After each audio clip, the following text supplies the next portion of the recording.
Y dice la Biblia en Mateo capítulo 10, versos del 10 al 11, Mateo 2, versos 10 y 11, que qué felices se pusieron los sabios al ver la estrella cuando entraron en la casa, o sea, ya no estaban en el pesebre, ya había pasado el nacimiento.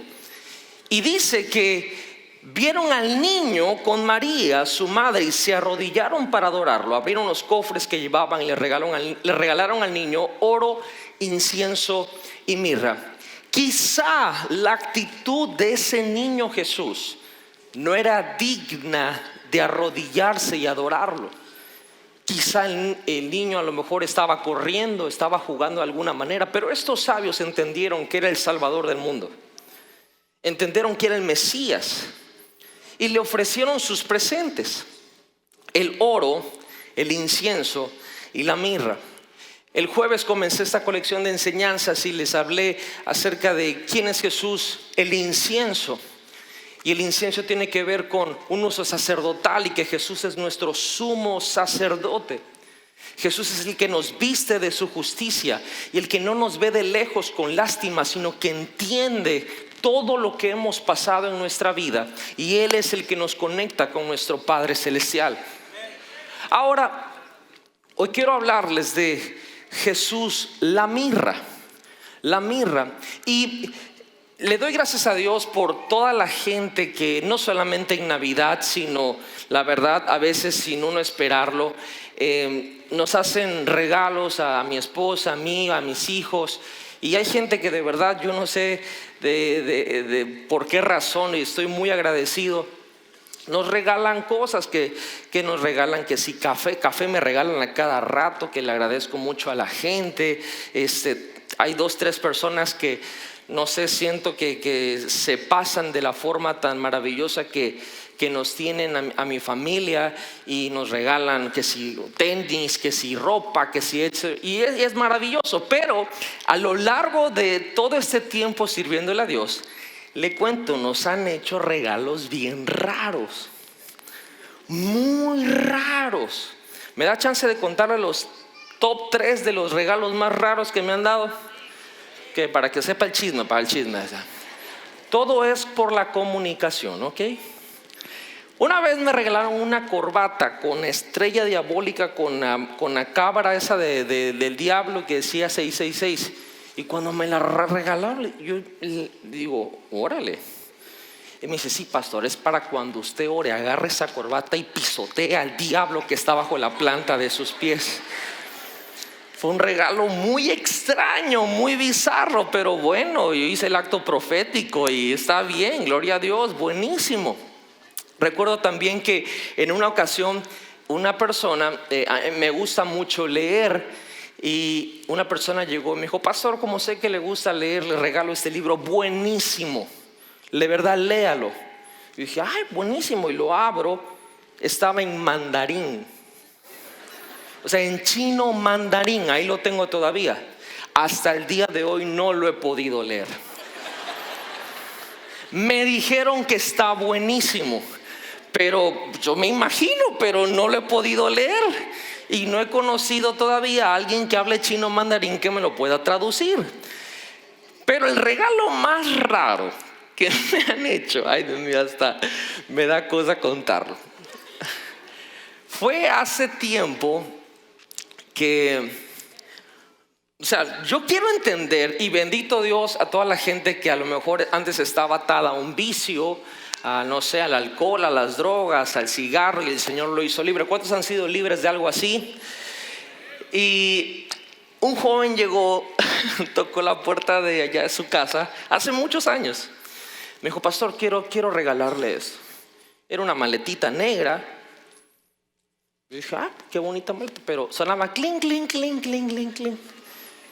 La abro y estaba llena de puros drogas, esteroides, anabólicos, chochos y toda la onda. Y me dijo, pastor, quiero regalarle esto porque yo ya renuncié, y el Señor me dijo que se lo regalara a usted. Y desde ese momento emprendí el negocio de vender ánsaras.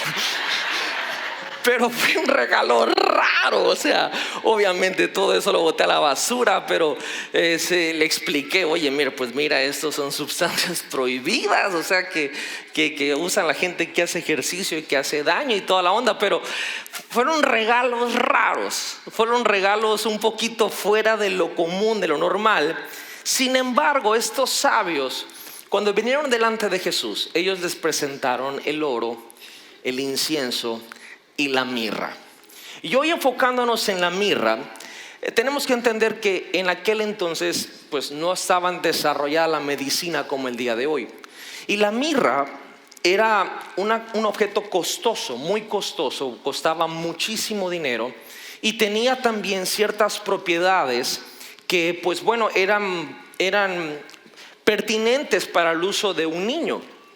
Y lo que representaba la mirra es que antes se mezclaba con algún líquido para calmar el dolor. Y si usted tenía algún padecimiento, algún achaque, o un niño tenía problemas en su pancita, o se había golpeado, o se había cortado y necesitaba entumecer el dolor, se usaba con mirra. La mirra también representaba y se usaba para embalsamar a los muertos.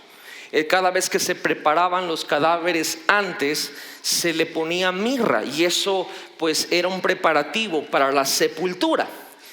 Eso quiere decir que proféticamente, porque esos presentes que dieron los sabios, lejos de ser solamente costosos o lejos de ser prácticos, también eran profundamente espirituales y proféticos.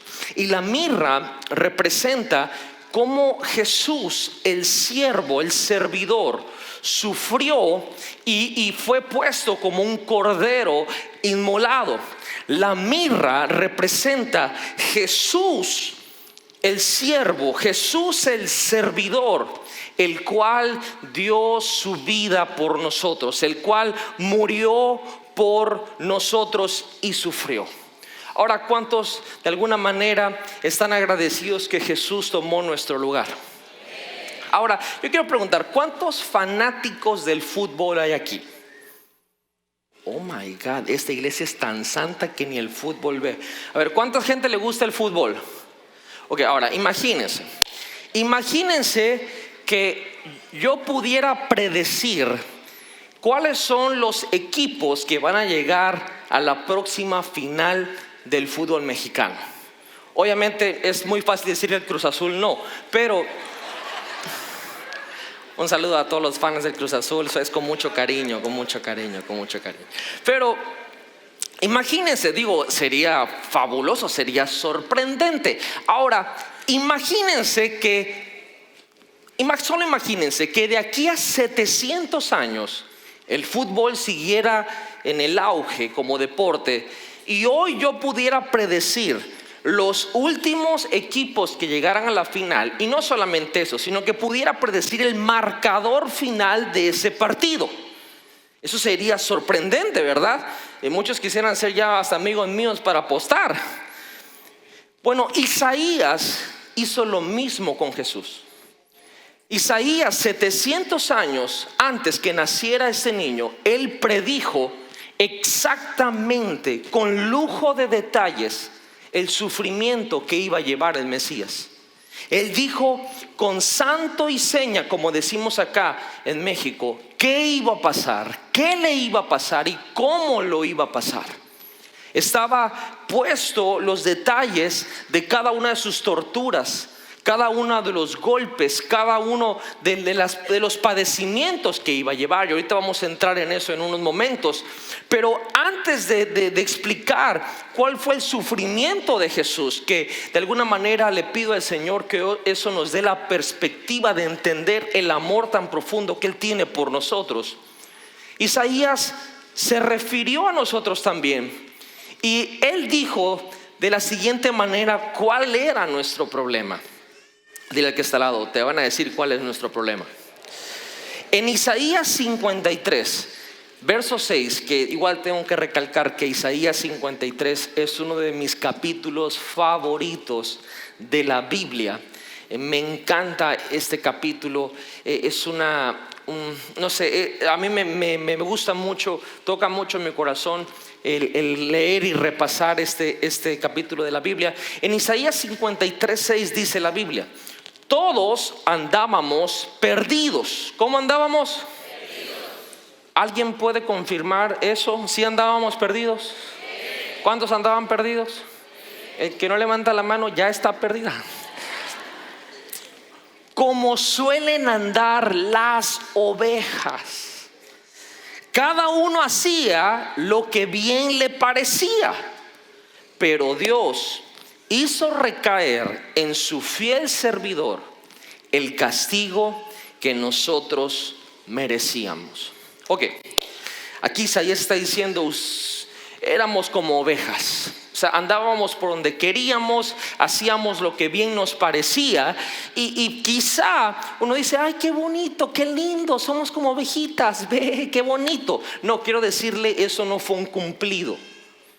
Si hubiera dicho que somos como águilas, pues gloria, o sea, sí sería un cumplido. Si hubiera dicho que somos como leones, pues quizá. Pero dijo que somos como ovejas. Y la razón es que las ovejas no son la onda. Es más, las ovejas es de los animales más brutos que existen.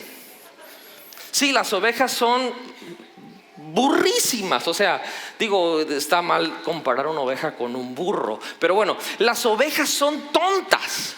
De hecho, hay 3 características de una oveja que quiero compartir con usted. Las ovejas son débiles, son racionales y son insubordinadas. Ahora, ¿por qué son débiles las ovejas? Si algún depredador viene atacar una oveja, un lobo, un coyote, un león, un oso, las ovejas no tienen colmillos para tan siquiera perderle la mazorca y tener una reacción como que el depredador diga: ah, bueno, no me va a ser tan fácil.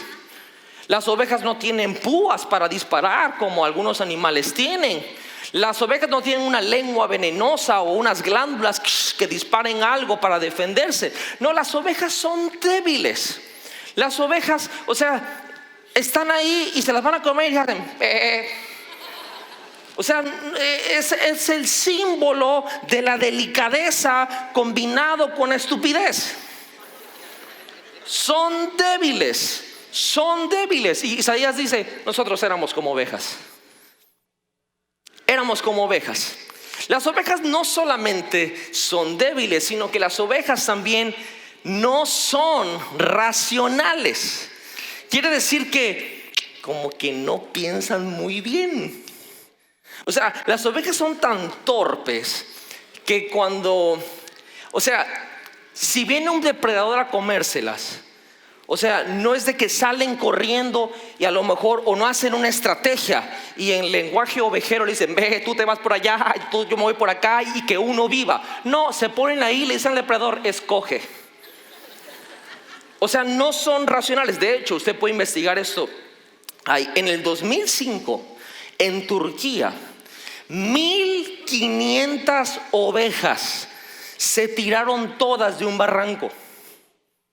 Se murieron 400 solamente porque hicieron una cama y ya las otras no murieron. No, eso es de la vida real, lo puede usted investigar. Ahora, viéndolo bien, qué tan brutas son las ovejas. O sea, si veo que la primera se ve, a ver qué hay abajo, la segunda, la tercera, después de la octava, como que yo creo que un animal pensante me ha dicho: esto no es un buen plan. O sea, como que nos estamos matando, ¿no? Se tiraron las 1,500. No racionales, débiles. Isaías dijo: nosotros somos como ovejas. ¿Cuántos se identifican que nuestra vida a veces se veía como esas 1,500 ovejas? Que no era un buen plan. Gracias. No era un buen plan. O sea, no era algo que uno dijera: ay, Dios mío de mi vida, qué bárbaro, qué bueno tirarse de un precipicio. No lo era. Sin embargo, la Biblia enseña que Dios agarró todo y lo puso sobre su fiel servidor, Jesucristo. El castigo que nosotros merecíamos lo puso sobre él. Y no solamente eso, sino que vamos a Isaías capítulo 53, versos 6 y 7. Dice: todos andábamos perdidos como suelen andar las ovejas, cada uno hacía lo que bien le parecía, pero Dios hizo recaer en su fiel servidor el castigo que nosotros merecíamos. Verso 7: fue maltratado y humillado, pero nunca se quejó. Se quedó completamente callado, como las ovejas cuando le cortan la lana, y como cordero llevado al matadero, ni siquiera abrió su boca. ¿Alguna vez usted se ha sentido golpeado por la vida? ¿Se ha sentido humillado por alguna razón? ¿Se ha sentido incomprendido? ¿Se ha sentido que las cosas quizá no van bien en su vida? Bueno, Jesús se sintió así.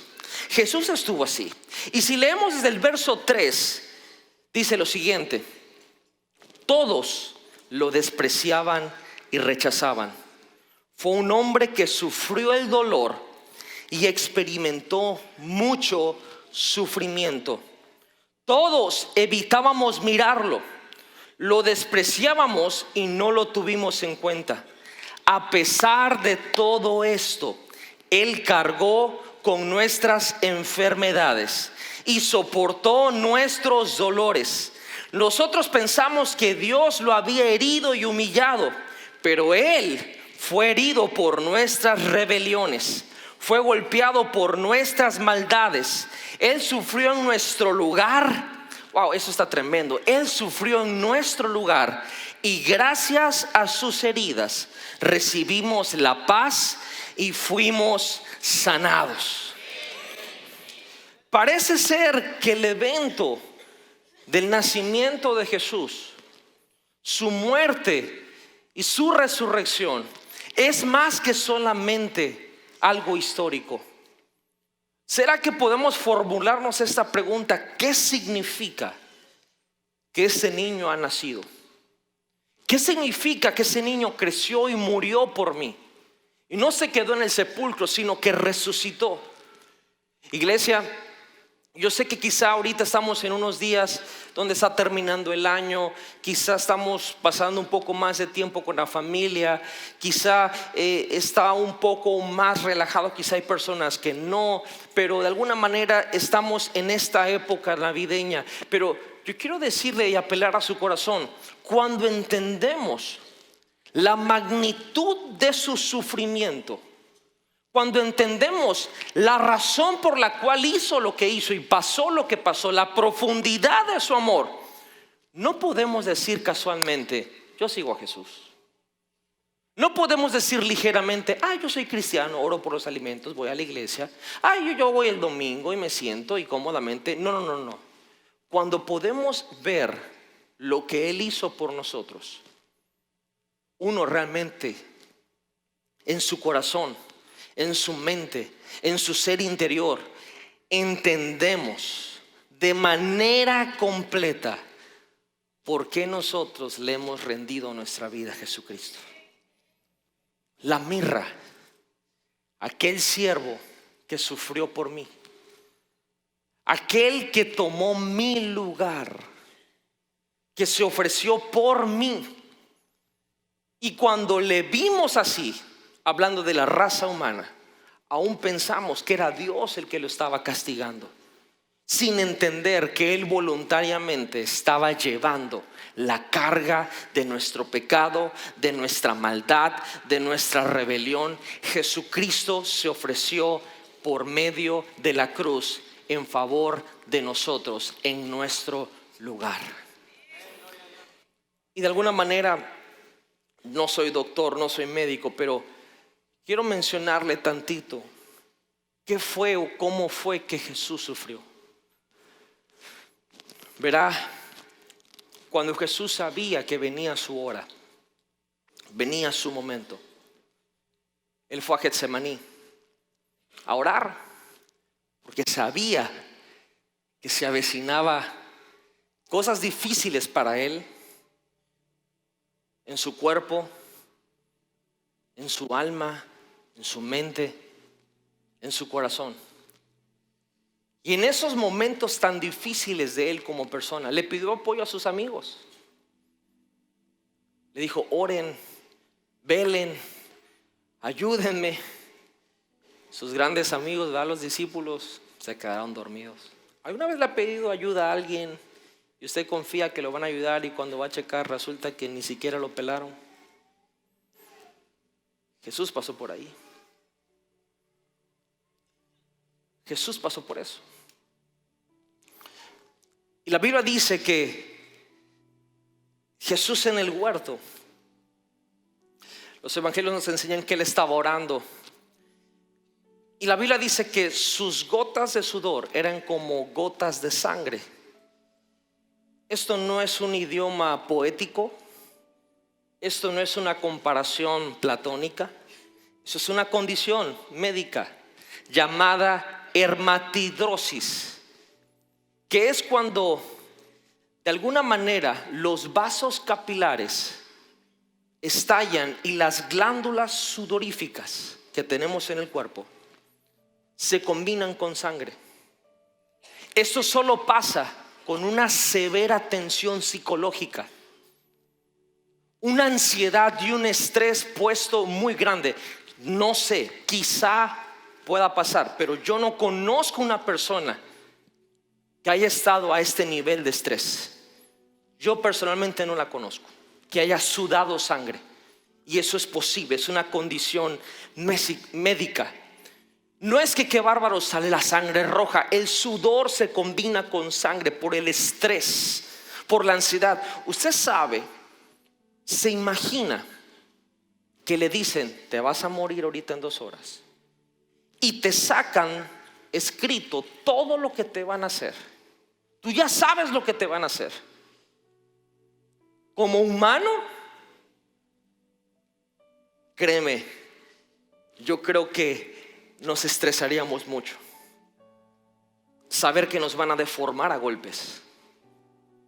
Saber que vamos a hacer esto, que va a pasar esto, que va a pasar el otro, que vamos a sufrir aquello. Jesús dijo: Padre, si hay otra manera, si puedes pasar de mí esta copa, pásala, pero que se haga su voluntad. Al momento que eso estaba sucediendo, su carne quedó muy sensible. Y lo que se avecinaba para Jesús era la famosa flagelación de los romanos. Y la flagelación de los romanos eran brutales. Consistían en 39 latigazos. Curiosamente, la rama de la medicina enseña que todas las enfermedades del mundo tienen una raíz y son 39. Cada latigazo Él fue llevando y cobrando cada una de nuestras enfermedades. Estos látigos romanos venían entrelazados con cuero, pero dentro del cuero tenían pedazos de metal. Y cada vez que se golpeaba, estos pedazos de metal causaban moretones, y al otro latigazo pues iban abriendo la carne de tan duro que les daban. Y no solamente eso, sino que tenían huesos afilados esos látigos. Y donde pegaban desde la espalda, los glúteos, las piernas. Donde se jalaba, se iban tirando tirones de carne. Se abrían los músculos, las venas quedaban expuestas. Y cuenta la historia que muchas veces aún la columna vertebral, los huesos quedaban expuestos. Jesucristo aguantó todo el castigo que se les dieron por causa de los latigazos. Obviamente, al sangrar tanto, hay una condición médica que se llama hipovolémica. Hipo de bajo, vol de volumen, hémica de sangre, donde el cuerpo empieza a perder muchísima sangre. Y al perder muchísima sangre, tiene ciertas características, que el corazón se acelera demasiado, tratando de bombear una sangre que ya no existe. La presión sanguínea baja. ¿Alguna vez usted se le ha bajado la presión? Bueno, imagínese eso que se siente espantoso, pero por pérdida de sangre.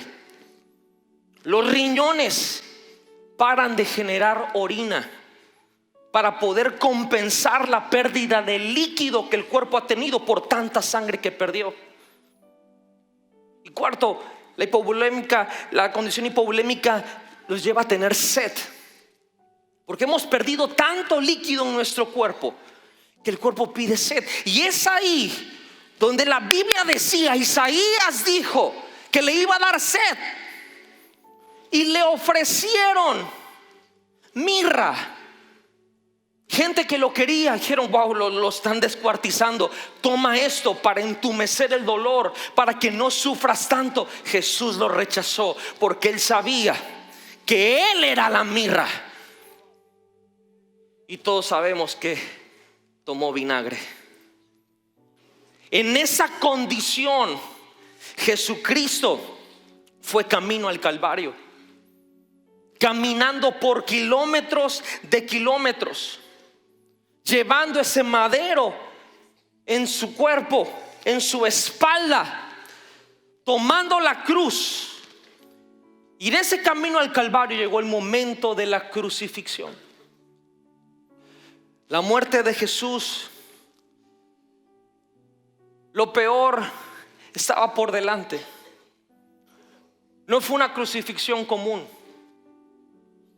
A los malhechores, después de ese castigo, los llevaban al madero y los amarraban y los colgaban hasta la muerte. Con Jesús no. Con Jesús, llevando el patibulum, que era, así se le llamaba ese tronco que pesaba aproximadamente unos 30 kilos, solamente el vertical, lo extendieron. Y los soldados romanos usaban unos clavos de 13 a 18 centímetros bien afilados. Jesús agarraron sus muñecas, no fueron la palma de las manos, fue las muñecas. Le clavaron esos clavos. Y lo que sucede es que físicamente nosotros tenemos aquí un nervio y un tendón que se llama el tendón medio, el cual es sumamente sensible. Es un dolor que se compara, y estoy hablando así. ¿Alguna vez se ha golpeado el codo así sin querer queriendo y siente algo como que usted se golpeó el cúbito, ese huesito del cúbito que está conectado a ese tendón? Ahora quiero que imagine unas pinzas agarrando eso y haciéndole así. Eso fue lo que le hicieron a Jesucristo, y quedó clavado, sostenido de ese tendón. Este dolor, no había una palabra para describirlo. Tuvieron que inventar una palabra. De ahí salió el término excruciante, que viene de la cruz. Un dolor excruciante, porque no existía la palabra para tratar de describir, valga la redundancia, cómo se sentía semejante dolor. Y así Jesús fue colgado en ese madero.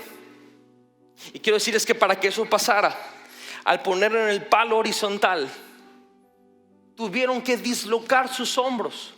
Lo extendieron más de 15 centímetros para que se cumpliera lo que dice la palabra en el Salmo 22: todos mis huesos fueron dislocados.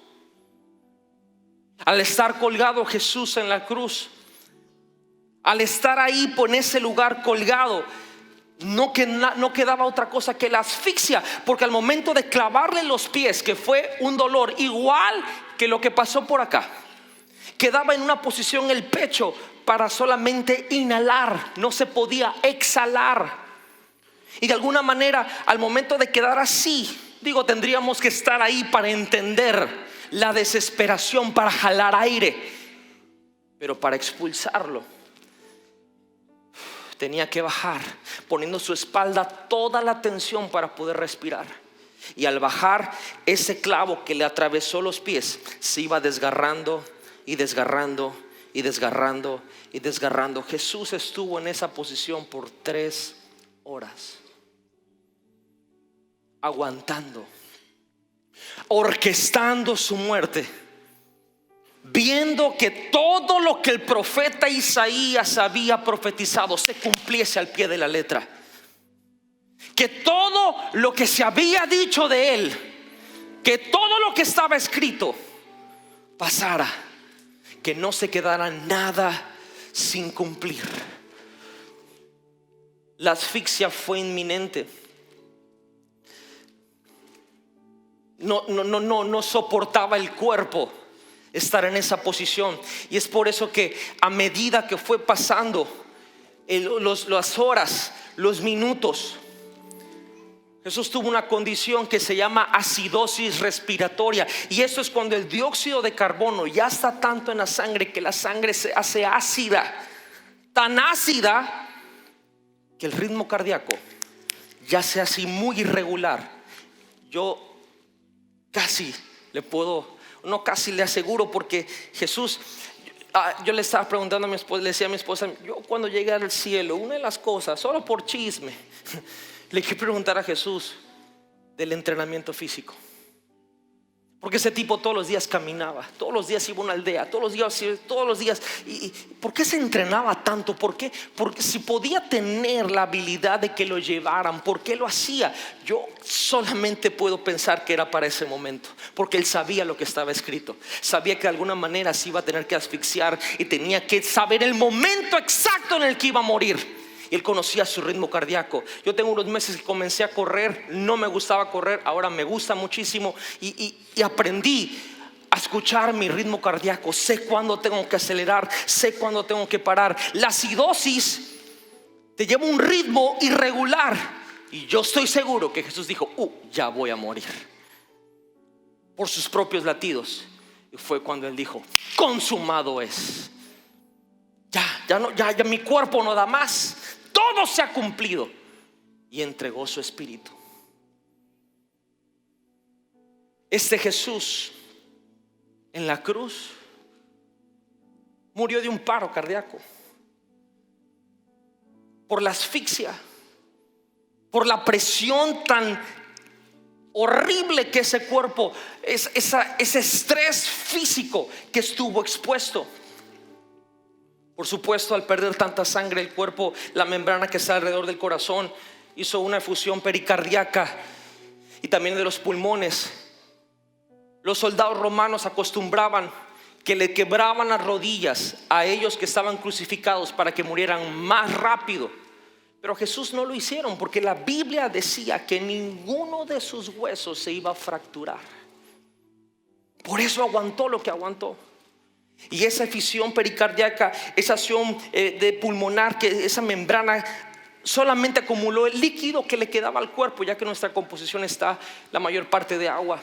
El soldado, para certificar su muerte no constante, de verlo deformado y destrozado en una cruz, le atravesó su costado con una lanza. Y es donde leemos en los evangelios que salió agua, porque era lo último que quedaba en su cuerpo. Traspasó su corazón. Y es ahí donde, de alguna manera muy raquítica, podemos ver, leer y gracias a él no experimentar el dolor que él pasó por nosotros. Lo peor no fue eso. Lo peor es que él era inocente. Lo peor es que ese era nuestro castigo, no el de él. Lo peor es que él cargó con todo sin tener la culpa.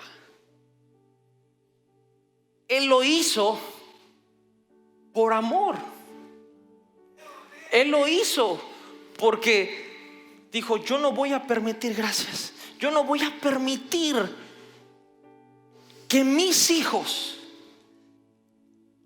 que el ser humano que amo tanto, pase por esto. Alguien tiene que pasar, y ese alguien voy a ser yo. La mirra.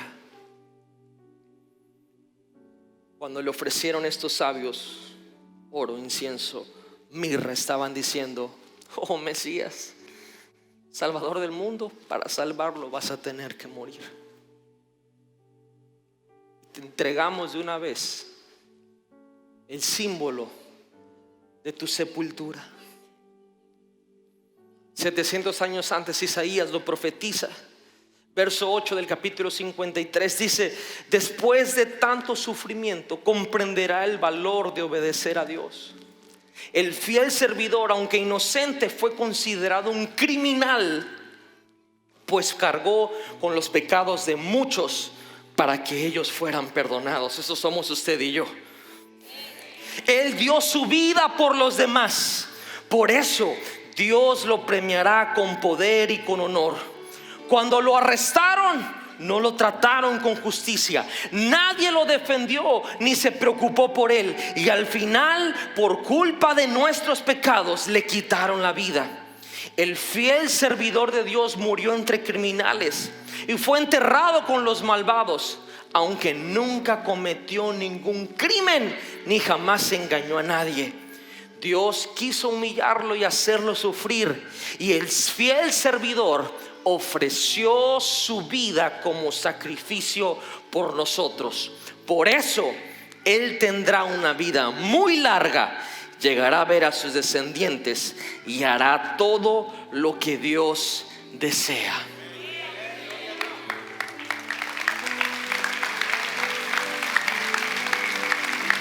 ¿Qué es lo que separa? Y no lo digo de una manera sectarista ni nada, no quiero que se tergiverse lo que voy a decir. ¿Qué separa el cristianismo de otros credos? El juicio de un inocente.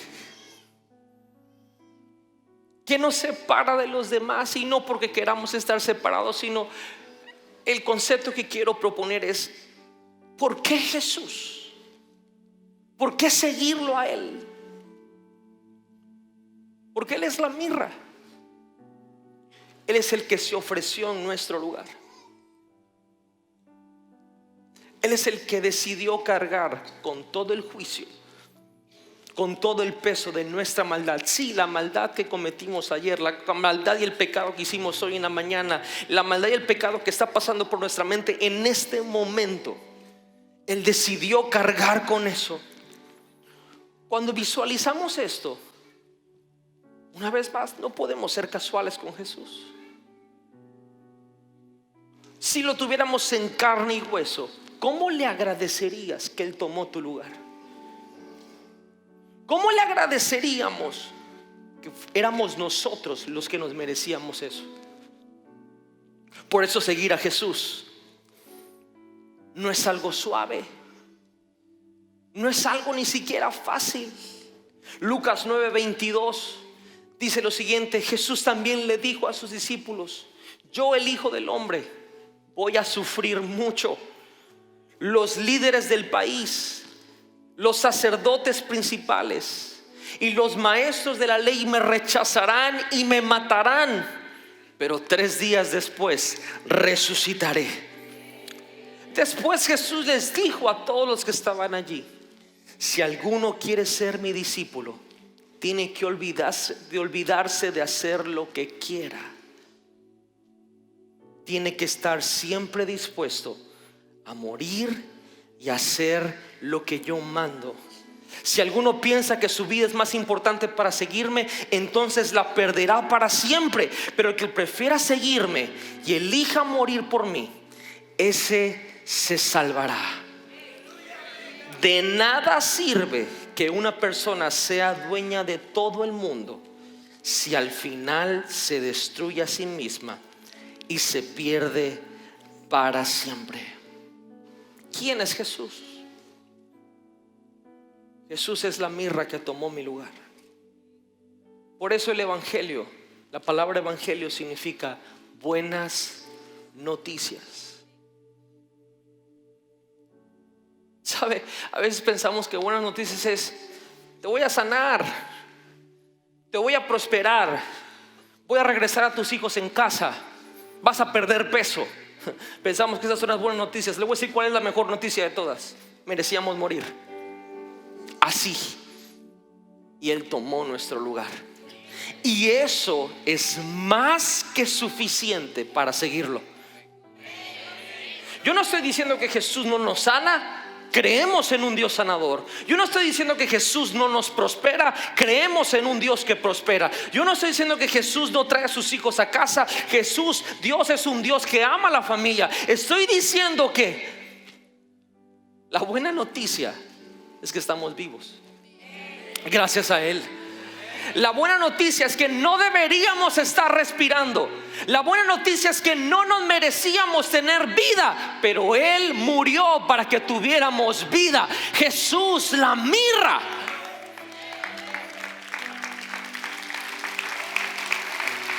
Yo no lo sigo porque tengo que seguirlo. Yo no lo sigo porque me hace una buena persona. Yo no lo sigo porque habla bonito. Yo no lo sigo porque se siente bonito.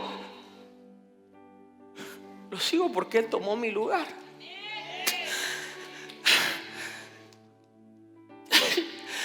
Yo veo a mi esposa, veo a mis hijos y digo: ay, Señor, ¿en qué momento tú me bendeciste tanto? Si yo merecía morir. Y lo digo con un son de agradecimiento, no con un son de falta de identidad. Estoy agradecido con Dios por sus bendiciones, claro, pero estoy agradecido porque Él tomó mi lugar. Tengo vida cuando me merecía la muerte. Jesús es mi Salvador. Él es la mirra que se ofreció en mi lugar. Yo no, quizá anti lo que sea, puede decir: bueno, pastor, pero ¿por qué Jesús se ofreció por la humanidad si la humanidad no tiene solución? Mire cómo está el mundo, cómo está esto. Si Jesús se ofreció por el ser humano, es porque Él sabía que vale la pena. Valemos la pena.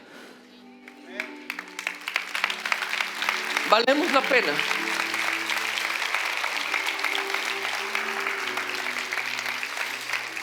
Es un tiempo de ahorita de paz, de gozo, de felicidad, de convivir con la familia, de estar bien. Pero como su pastor, yo no me perdonaría yo mismo no hacerle ver el sacrificio que Él hizo. Celebramos su nacimiento, pero quiero decirle algo que parece lógico, pero es más poderoso de lo que suena. Jesús nació para morir. Pastor, eso es normal. El ciclo del ser humano es: nace, crece, se reproduce y muere.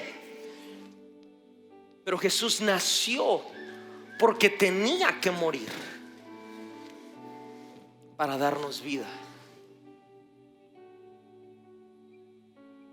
No es algo poético cuando escuchamos a lo que se nos dice que Él estaba pensando en nosotros en la cruz. Por supuesto que lo estaba haciendo. Por supuesto que lo estaba haciendo. Yo recuerdo hace unos años, estábamos en la noche en la casa y mi esposa tuvo una llamada de sus papis y mi suegro lo habían operado y se le abrió la herida. Y fuimos y estaba sangrando mucho, entonces tuvimos que llevarlo de urgencia. Yo amo a mi suegro, es un hombre que yo quiero y admiro muchísimo. Amo un poco más el fruto que dio mi suegro.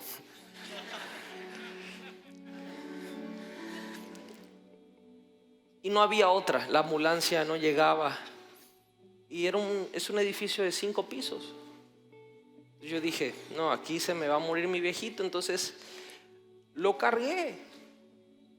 Mi suegro, perdón, es un hombre fuerte. Es delgado, pero es fuerte. Es un peso considerable. Bajar todo eso. Yo quiero ser sincero, mi amor. Te voy a balconear ahorita. En todos los servicios los balconeo a mis hijos y a mi familia. Pero yo veía la cara de mi esposa, su papá, sangrando y sangrando y sangrando. Yo me acuerdo que lo cargué y estar cargando en esta posición, peso muerto, donde no te ayuda, no está colgado de ti, ahí está. Y bajando escaleras que angostas y girando y girando. La espalda se me estaba a punto de quebrar, así lo sentía yo. Pero yo solamente volteaba a ver la cara de ella. Y yo decía: yo no puedo permitir que mi esposa sufra por la muerte de su papá, que se nos quede aquí. Y no es nada comparado con Jesús, Pero pude entender cuando tú amas a alguien lo que estás dispuesto a sufrir. Aunque tú sientes que te vas a quebrar, dices, prefiero quebrarme a ver una lágrima y a ver un dolor en esa persona que uno ama.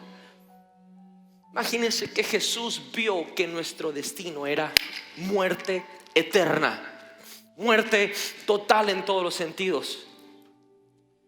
Como humano, propuso a Dios si había otra manera, y Dios dijo, no la hay. Esto es lo que se merecen en cada latigazo, en cada clavo, en cada hora, en cada minuto. Yo me imagino que nomás veía nuestras caras y decir, me duele, es horrible, desesperante, pero prefiero pasar esto a que ellos lo pasen. Él es Jesús. Él es el niñito que celebramos, ese hombre que creció y se dio por nosotros, y que no quiere ser una religión para ti, que no quiere ser una tradición y una costumbre. Él quiere ser tu Dios, tu Señor, tu Salvador.